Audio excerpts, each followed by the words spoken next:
أعوذ بالله من الشيطان الرجيم بسم الله الرحمن الرحيم الحمد لله رب العالمين اللهم صل على سيدنا محمد وعلى آل سيدنا محمد وبارك وسلم الحمد لله نحمده ونستعينه ونستغفره ونعوذ بالله من شرور أنفسنا ومن سيئات أعمالنا من يهده الله فلا مضل له ومن يضلله فلا هادي له أشهد أن لا إله إلا الله وأشهد أن محمدا عبده ورسوله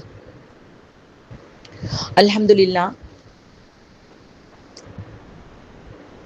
திருக்குர்ஆனுடைய தப்சீர் பயணம், அதிலும் முக்கியமாக தப்சீர் இப்னு கஃபீருடைய அடிப்படையிலான நம்முடைய இந்த புனித பயணம் அல்ஹம்துலில்லா இறைவனுடைய நல்லருளால் தொடர்ந்து நடைபெற்று கொண்டிருக்கிறது. அல்லாஹு தஆலா இதை நிறைவேற்றக்கூடிய தௌஃபீக்கை நம் அனைவருக்கும் தந்தருள் புரிவானாக. ஆமீன் யா ரப்பல் ஆலமீன். இப்போ நாம அலிஃப் லாம் மீம்க்கு அப்புறம் அல்லாஹு தாலா சொல்லக்கூடிய வசனங்களின் பக்கமாக நம்ம போவோமா? பிஸ்மில்லாஹிர் ரஹ்மானிர் ரஹீம். அலிஃப் லாம் மீம். ذَلِكَ الْكِتَابُ لَا رَيْبَ فِيهِ هُدًى لِّلْمُتَّقِينَ الذين يؤمنون بالغيب ويقيمون الصلاة ومما رزقناهم ينفقون والذين يؤمنون بما أنزل إليك وما أنزل من قبلك وبالآخرة هم يوقنون أولئك على هدى من ربهم وأولئك هم المفلحون. அல்ஹம்துலில்லா. அது முதல் பத்தி, அதாவது இறை நம்பிக்கையாளர்களை பற்றி அல்லாஹ் சொல்லக்கூடிய முதல் பத்தியை நம்ம இப்போ ஓதி முடிச்சிருக்கோமா? இதுக்குள்ள போறதுக்கு முன்னாடி ஒரு சின்னதா ஒரு காட்சிப்படுத்தின மாதிரி என்ன அல்லாஹ் இந்த இடத்துல ஆரம்பத்துல சொல்ல வர்றான் அப்படின்னு பார்க்கும் பொழுது இதை உணர்ந்து பார்த்தோன்னு சொன்னா நம்முடைய ஆன்மாவை இறுக்கி பிடிச்ச அல்லாஹு தாலா மனிதர்களை 3 பிரிவாக்கி அல்லாஹ் காமிக்கிறான். இதுல நீ எந்த கேட்டகரியில இருக்கிற அப்படிங்கறத நீ உணர்ந்து கொள் அப்படின்னு நமக்கு சொல்ற மாதிரி இருக்குமா? எடுத்த உடனே திருக்குர்ஆனுடைய அந்த சத்தியத்தன்மையை சொல்லிவிட்டு அல்லாஹ் சொல்லக்கூடிய அந்த வசனங்கள் ஒன்னொன்னுமே மனிதன் என்ன நிலைமையில இருக்கிறான், எப்படிப்பட்ட பிரிவாக அல்லாஹ் பிரிச்சு காமிக்கிறான். 3 பிரிவாக அல்லாஹ் பிரிச்சு காமிக்கிறாமா. இதை தப்சீர் இப்னு கஃபீர் ஆசிரியரே எப்படி சொல்றாங்கன்னு பாருங்க. இந்த ஆயத்துக்களுடைய முடிவுல அல்ஹம்துலில்லாஹ்னு ஒரு அழகான ஒரு தொகுப்பாக சொல்லி காமிக்கிறாங்கம்மா. அதுல சொல்றாங்க, முஜாஹித் ரஹ்மத்துல்லாஹி அலைஹி இவங்க சொல்லக்கூடிய கருத்து தான் ஏற்புடைய ஒரு கருத்தாக இருக்கு, ரொம்ப தெளிவான கருத்து அப்படின்னு சொல்றாங்க. அதாவது அல் பக்ரா அத்தியாயத்தினுடைய ஆரம்ப 4 வசனங்கள் 2 to 5 இப்ப நம்ம ஓதுனோம் பார்த்தீங்களாமா. இந்த வசனங்கள் இறை நம்பிக்கையாளர்களுடைய பண்புகளை குறிக்கும். அடுத்த 2 வசனங்கள் 6, 7 ஆகிய 2 வசனங்கள் இறை மறுப்பாளர்களுடைய பண்புகளை குறிக்கும்.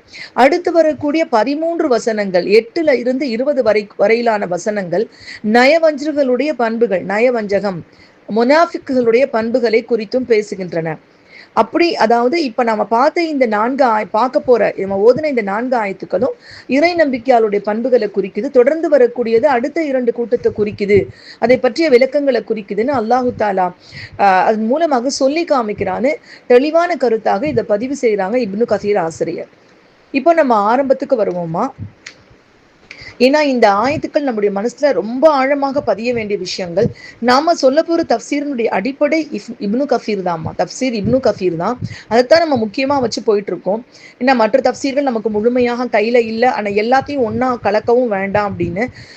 அதான் இதுல போய்கொண்டிருக்கக்கூடிய நேரத்துல இடையில அந்த சில சொற்கள் கையாளப்பட்டிருக்கூடிய விதம் குறித்து மற்ற தப்சீர் ஆசிரியர்கள் என்ன சொல்றாங்க அப்படிங்கிறத ஒரு இலக்கண நயத்தோட சொல்லப்பட்ட விஷயங்கள், அதற்காக கொடுக்கப்பட்ட ஆத்தன்டிக் தப்சீர் விளக்கங்கள் இதுவும் நமக்கு கிடைச்சிருக்கிறதுனால அதையும் நம்ம சொல்றோமா, அதுவும் ஆதாரபூர்வமா தான். அந்த வகையில தான் நம்ம இஸ்ரார் அஹ்மத் அவங்களுடைய தப்சீர் பயானுல் குர்ஆன்ல இருந்து கொஞ்சம் எடுத்து சொல்றோம். மாதிரி பைனா இன்ஸ்டிடியூட் ஆசிரியர் சொல்லக்கூடிய தப்சீர்ல இருந்து சில விஷயங்களை நம்ம சொல்றோம். இதெல்லாம் அவங்க எல்லாமே ஆத்தன்டிக்கான பல ஹதீஸ் கிரந்தங்கள்ல இருந்து எடுத்து ஆய்வு பண்ணி சொன்ன விஷயங்களையும் நமக்கு இன்னும் கொஞ்சம் அதுல ஆழிய பார்வை வரணுங்கிறதுக்காக சேர்த்து சொல்லி காமிக்கிறோமா. இன்ஷா அல்லாஹ் அல்லாஹ் நம்முடைய முயற்சியை நிறைவாக்கி கபூலாக்கி தந்தருள் புரிவானாக. ஆமீன் யா ரப்பல் ஆலமீன். தகுதியற்று நம்மை கொண்டு இந்த வேலையை வாங்கி கொண்டிருக்கும் அல்லாஹ் சுப்ஹானஹு வ தஆலா நாம் செய்த பாவங்களையும் மன்னித்தருள் புரிவானாக. ஆமீன் யா ரப்பல் ஆலமீன். அல்ஹம்துலில்லாஹ். ஜாலிகல் கிதாபு லா ரைப ஃபீஹி ஹுதல் லில் முத்தகீன். இதுல ஜாலிகல் கிதாபு அது வேதம், அதாவது அலிஃப்லாம் மீம்க்கு அப்புறம் அல்லாஹ் சொல்லக்கூடியதுமா அந்த வேதம், அந்த வேதம் அப்படின்னு சொல்லி அல்லாஹ் சுப்ஹானஹு வ தஆலா குர்ஆனை சுட்டி காமிக்கிறாமா. அந்த வேதம் ஜாலிகல் கிதாப் லா ரைப ஃபீஹி, அதிலே சந்தேகம் இல்லை, அதிலே சந்தேகம் இல்லை. ஹுதல் லில் முத்தகீன், அது இரையச்சமுடையோருக்கு நேர்வழி காட்டுகிறது, இரையச்சமுடையோருக்கு நேர்வழி காட்டக்கூடியதாக இருக்கிறது. பொதுவாக இந்த தாலிக அப்படிங்கிற விஷயத்த முதல்ல தாலிகல் கிதாப் அப்படிங்கிறத முதல்ல எடுத்துக்குவோமா. தப்சீராசிரியர் சொல்றாங்க, இந்த வேதம்னு தான் நம்ம இங்க அர்த்தம் குறிக்கிறோம். அந்த வேதம்னு நம்ம வந்து திஸ் திஸ் புக் திஸ் வேதம், இந்த வேதம் அப்படிதான் நம்ம சொல்லுவோம் நம்ம. ஆனா இந்த இடத்துல வந்து தாலிக என்று ஒரு அண்மையில உள்ளக்கூடியது. பொதுவா இது அரபி தெரிஞ்சவங்களுக்கு தெரியுமா, இருந்தாலும் சுருக்கமா தெரிஞ்சுக்கோங்க. நம்ம வந்து அண்மை சுட்டு செய்மை சுட்டு பக்கத்துல இருக்க சுட்டி காமிக்கிறதுக்கு தமிழ்ல இது, இவள், இவன் அப்படின்னு சொல்லுவோம். இங்கிலீஷ்ல வந்து திஸ் அப்படின்னு சொல்லுவோமா, திஸ் இது. தூரத்துல சுட்டி காட்டுறதா இருந்தா அது, அதே மாதிரி தட் அப்படின்னு சொல்லுவாங்க. அதே மாதிரிதான் அரபிக்லயும் தூரத்துல சுட்டி காட்டுறதுக்கு தாலிகா அப்படிங்கிற ஒரு இஸ்மு இஷாரா பஈதுன்னு சொல்றதுமா, அதை தூரத்துல சுட்டி காட்டுறதுக்காக யூஸ் பண்ணுவாங்க. பக்கத்தோட சுட்டி காட்டுறதுக்கு இருக்கானா இருக்கு, கண்டிப்பா ஆதாங்கிற வேர்டு இருக்கு. ஆனா இந்த இடத்துல நம்ம அர்த்தம் வந்து இந்த வேதம்னு சொன்னாலும் ஏன் வந்து அந்த அப்படின்னு சொல்றாங்க, இதுல கொடுத்துருக்கு அப்படின்னு சொல்றதுக்கு தப்சீர் இப்னு கசீர் ஆசிரியர் சொல்லக்கூடிய விளக்கம் பாருங்கம்மா. இது வந்து பொதுவா வந்து இப்னு அப்பாஸ் ரலியல்லாஹு தஆலா அன்ஹு அவங்க சொல்றாங்க, அரபுகள் வந்து இந்த ஹாதா தாலிக இது அதுங்கிறத இதுக்கு தான் பர்டிகுலரா யூஸ் பண்ணணும் அப்படின்லாம் அவங்க வரையறுக்கல. ஒரு சில நேரங்கள்ல இதுக்கு அதையும் அதுக்கு இதையும் மாத்திக்கும் சொல்லிக்கிருவாங்க. அந்த வகையில நம்ம இதை வந்து எடுத்துக்கொள்ளலாம் அப்படின்னு சொல்லியிருக்காங்க. இந்த தாலிகல் கிதாப் அப்படிங்கிற இந்த சொல் வந்து குர்ஆனைத்தான் குறிக்குது. அதனால இது வந்து முழுக்க முழுக்க இந்த கிதாபுங்கிறது குர்ஆனை குறிக்குது அப்படிங்கிறதையும் தப்சீர் ஆசிரியர் தெளிவா சொல்லியிருக்காங்கம்மா. இன்னும் சில சுவாரஸ்யமான விஷயங்கள் இதுல இருக்கு. நான் முதல்ல இப்னு கசீர் அவங்களோட ரஹ்மத்துல்லாஹி அலைஹி பார்வையை முதல்ல முடிச்சுட்டு நான் அப்புறம் அதுக்குள்ள வர்றேம்மா. மாஷா அல்லாஹ். அடுத்தது லா ரைப ஃபீஹ், இதிலே எந்த சந்தேகமும் இல்லை. இதுல வரக்கூடிய ரைப் அப்படிங்கிற சொல்லுக்கு சந்தேகம் அப்படின்னு பொருள். நபித்தோழர்கள்ல நிறைய பேர் இதை வந்து இப்படிதான் அறிவிச்சிருக்காங்க. இதுல எந்த விதமான கருத்து வேறுபாடும் இல்லை. இந்த ரைப் அப்படிங்கிற சொல் வந்து நிறைய இடங்கள்ல குர்ஆன்ல சந்தேகத்துக்கு யூஸ் பண்ணப்பட்டிருக்குமா. இது வந்து இந்த வார்த்தையை சொல்லும் பொழுது இப்னு கசீர் ஆசிரியர் ரொம்ப அழகான ஒரு விளக்கத்தை சொல்றாங்க பாருங்கம்மா. அதாவது லா ரைப ஃபீஹ் அப்படிங்கிறது ஒரு ஸ்டேட்மெண்ட் சென்டென்ஸா இருக்கு. அதில் சந்தேகம் இல்லை அப்படின்னு ஒரு ஸ்டேட்மெண்ட் சென்டென்ஸா பார்வைக்கு இருந்தா கூட இது ஒரு ஆர்டர், இது ஒரு ஆர்டர் மாதிரி தான் நம்ம எடுத்துக்கொள்ளணும். இது ஒரு ஆர்டரா நம்ம எடுத்துக்கலாம், இதை வந்து கட்டளையாக நம்ம எடுத்துக்கலாம் அப்படிங்கிறாங்க. எப்படின்னா, இதில் சந்தேகம் கொள்ளாதீர் அப்படின்னு தான் நம்ம அர்த்தம் எடுத்துக்கணும். சந்தேகம் கொள்ளாதீர் அப்படிங்கிற ஒரு ஆர்டர் இதுல இருக்கு அப்படின்னு சொல்றாங்கம்மா. அல்ஹம்துலில்லாஹ். இதுக்கு அடிபணிகிறது தான் நம்முடைய முக்கியமான ஒரு கடமைமா, இன்ஷா அல்லாஹ். அடுத்தது இது அடுத்த பகுதி வந்து ஹுதல்லில் முத்தகீன். இது வந்து இரையச்சமுடையோருக்கு நேர்வழி காட்டுகிறது.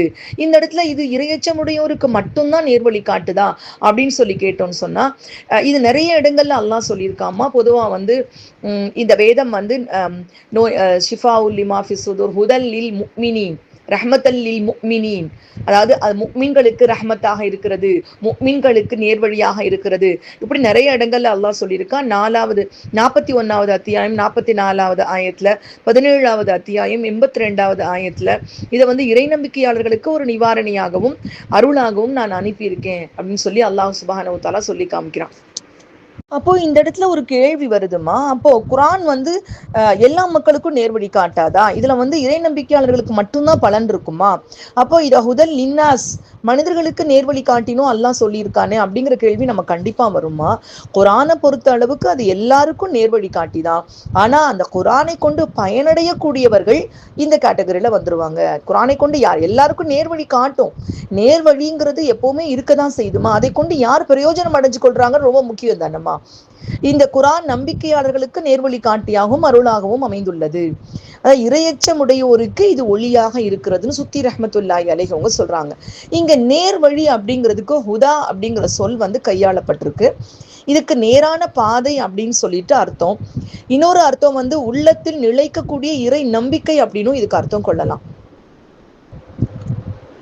இந்த இடத்துல இந்த நேர்வழியை வந்து எல்லாராலையும் கொடுத்துட முடியாதுமா. நபி ஸல்லல்லாஹு அலைஹி வஸல்லம் அவங்களுக்கே அல்லாஹ் சொல்றான் 28வது அத்தியாயம் 56வது ஆயத்துல அல்லாஹ் சொல்றான், நீங்க விரும்பியவர்களையெல்லாம் நீங்க நேர்வழியில சேர்க்க உங்களால முடியாது, அல்லாஹ் தான் தான் நாடியவர்களை நேர்வழியில சேர்க்கிறான் அப்படின்னு சொல்றான்.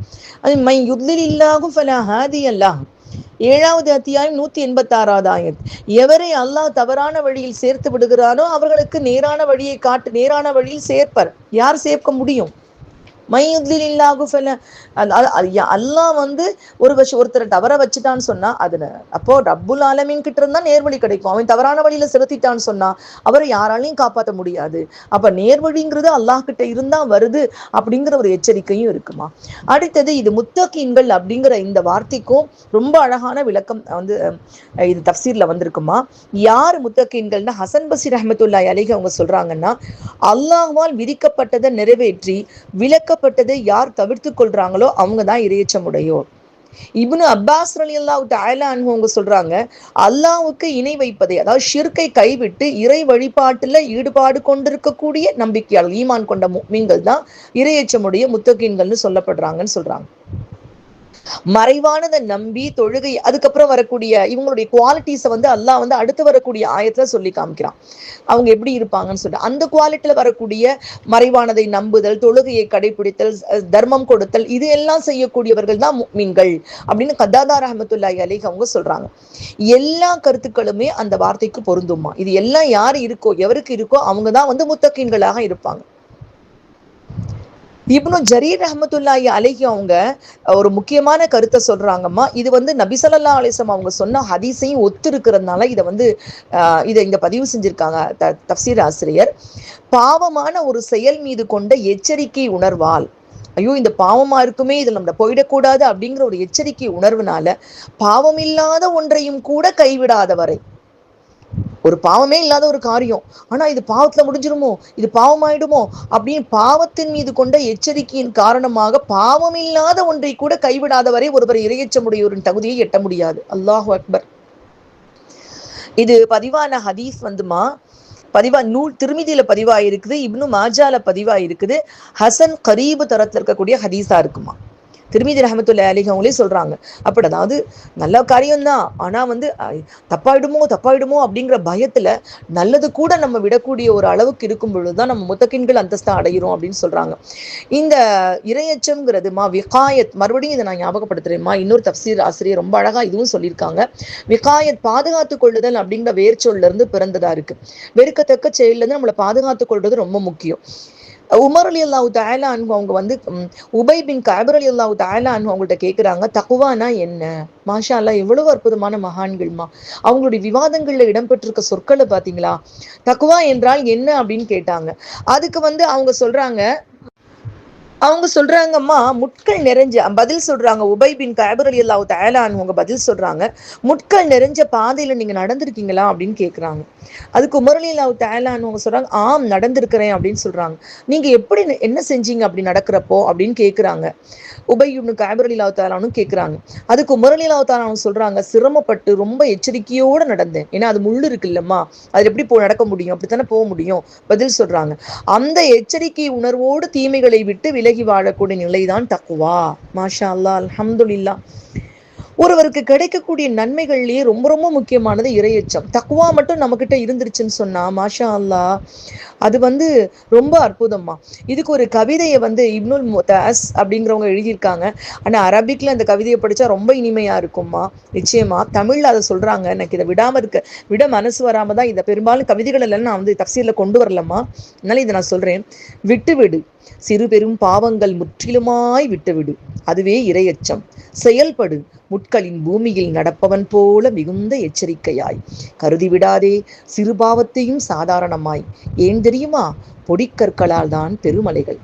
ஏன் தெரியுமா? பொடிக்கற்களால் தான் பெருமலைகள்.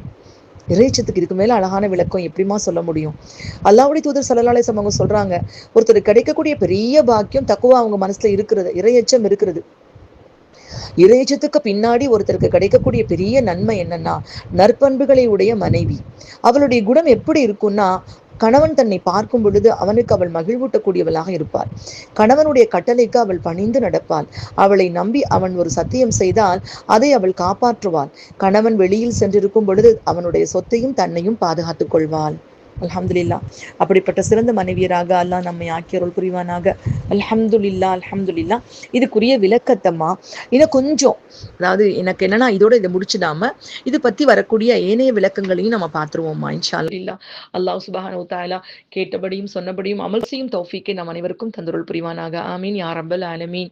அஸ்ஸலாமு அலைக்கும் வரஹ்மத்துல்லாஹி வ பரகாத்துஹு.